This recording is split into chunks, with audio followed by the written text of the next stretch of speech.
Hey there, Soulshines, it's Michelle here, and I'm inviting you to wake up and live. I'm coming to you in the middle of the night again, and so I hope you can hear it and forgive the appearances of everything.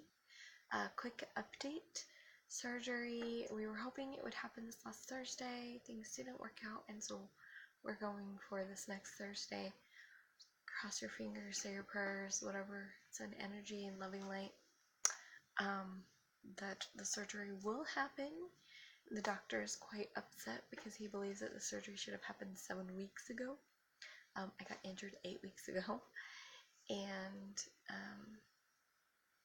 he's very frustrated with the care I've gotten because the kind of injury it has, because it's a fracture. I really should have had the surgery and be practically off crutches.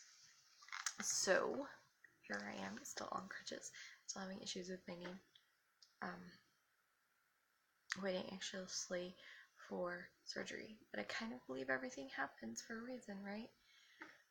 Even this delay, it's been kind of hard, emotionally disturbing in many ways, and yet also kind of supportive, because now instead of it being all of a sudden, oh, you're having surgery tomorrow, it's like, okay, you've got a week to prepare yourself, which I kind of need. Plus, I've done some pretty awesome healing work in the last few days, which is incredible. So I know a subject I want to talk about. I recorded a whole video, and then I just I can't do that. It did a lot of processing for me, a lot of awarenesses, so that was cool. To add to our experiences, we have a roof leak that is here in the same room as me. So with the snow, this is leaking, and so that's fun. And I asked myself, what does this represent for me? I very much believe that there are messages within the walls of our home. And so what does this mean for me? The roof is often associated with the crown chakra, our connection to God. And so the leaking water could be like a grief or holding back tears. Kind of like they're just leaking out. And so I've been looking at my feelings in relationship to God, the divine, the higher self, things associated with the crown chakra. It's a good reminder that these things need to be cleared out and worked out. However, I've also been kind of on a fight or flight, that kind of energy. I tend to do more freezing and fleeing. Did you know there's one called fawning? If you look up like fight, flight, freeze, and fawn, F-A-W-N, you might find an article about it. Pretty fascinating read. It's something I've seen a little bit of in my life. Not as much now, but I definitely have seen it. Here's what I know. Fight or flight energy, if it's running, any of them are running, you are fighting against something in your life. If you're fighting against something in your life, you're probably fighting against things you want to manifest into your life. Excuse me. If you're fleeing, you're avoiding things in your life.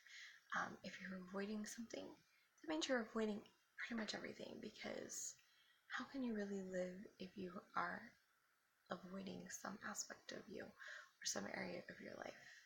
If you're in freeze mode, you literally are shut down. Like, you're just kind of frozen, and it's not just affecting your that one area. It's affecting everything. You're just stuck. You're just frozen. Your money will probably be frozen. You may have like parts of your body that show up frozen or stuck. And the fawning is kind of like over people pleasing. people pleasing to the point where you totally stop being you to try and take care of them. Can imagine the havoc that will reap on your manifesting abilities, your ability to express yourself and be who you are. So if you are running any kind of fight or flight energy, you really got to take care of that. As I was doing my rambly video before,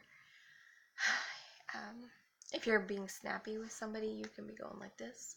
It just kind of helps bring down the snappiness. You hold your hand in okay signs, and you go like this. And you just hold it there for a few minutes while you're breathing, and that helps with snappiness, that like snappy energy. It can help with some other aspects of all of the fight, flight, freeze, all that kind of energy. But I was having a hard time with it because this was helping with the snapping, but it wasn't helping with some of the other experiences. And as I was doing that video, I remembered Donna Eden talked about how she was spending so much time on the triple warmer, but it wasn't really working for her, and she was trying to figure out what it was. She realized it was the spleen energy, which is like a companion energy with this triple warmer. And the spleen is kind of, it's your part of your body that goes out and sends out antibodies and stuff, I think. But it helps with that fight, so it kind of brings in the troops to serve something. So if you are totally avoiding and you are freezing, you're probably lacking in some of that spleen energy to bring in the troops, kind of retreated completely. So address both of those using inner healing work. And something that just totally helped just now for me is, whose energy is it? Because I was kind of relieved to wait to do my surgery so that I would have some time to emotionally prepare. And yet there was this heaviness and this depression that just kind of weighed on me. And a little while ago, I just asked myself, whose energy is this? And I became very aware that it's not my energy, and I was able to release it. And all of a sudden, I felt better. And I was like, oh, gotta go do a YouTube video. It's been a long time. I've been like arguing with myself about doing a YouTube video. So sometimes the thing that's causing our fight or flight energy is not even ours. So ask yourself, whose is this? And also tune into where it is on your body and send some energy to it. Some love and light.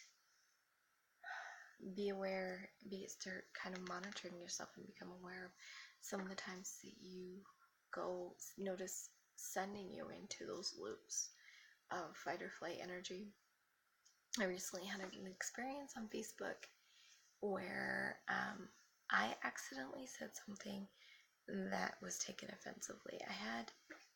That was so not my intention.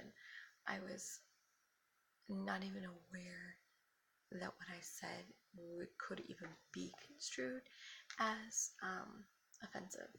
So when she responded defensive, I was like, what did I do? And then there were two other ladies that attacked with their words, and I wasn't friends with the one, and I unfriended the other one immediately because I've had multiple incidences with her, and I was running that fight or flight energy, which says I gotta put distance between you and me because you are so not safe and I'm not feeling safe. So but the thing I realized is from that incident is there's this belief that I've had going around that I cannot put myself out there. I cannot become bigger than life. I cannot allow my channel to grow very big. I cannot allow my business to grow very big. I cannot really become a person who's on stages and stuff all of the time, because then I will have more eyes on me. And then when I accidentally hurt somebody the way that I did, not only will I hurt them, but all these other people will turn on me. What kind of beliefs are going on behind the scenes that we don't even know of? I had no clue I was believing this. But every time something would happen and I'd have an interaction with somebody that accidentally hurt their feelings, this programming just went into overdrive, shutting down any success I may have had, shutting me down, shutting my experiences down, freezing my bank accounts, shutting all that energy, that incoming energy, because it's like, nope, don't look at me, because if you look at me, I might see something to hurt you, and if I hurt you, that will hurt me, and other people will see it and they won't like me. Oh, the things, the craziness. Oh, the craziness. Anyway, I hope you have some insight into this. Maybe you needed to hear something about whose is it. Maybe you needed to hear some information about the fight or flight. Maybe you just needed to see my lovely face and know that I'm okay. And I do have surgery, hopefully, on Thursday, so you guys kind of know when it's coming. Life is fascinating. All the ups and downs and all arounds, and it's an adventure, and how, really truly, how does it get better than this? So I will see you guys next time. Thank you for watching. Remember, let your soul shine big, bright, light, and beautiful. Be the incredible you that you were designed to be. I'll see you guys next time.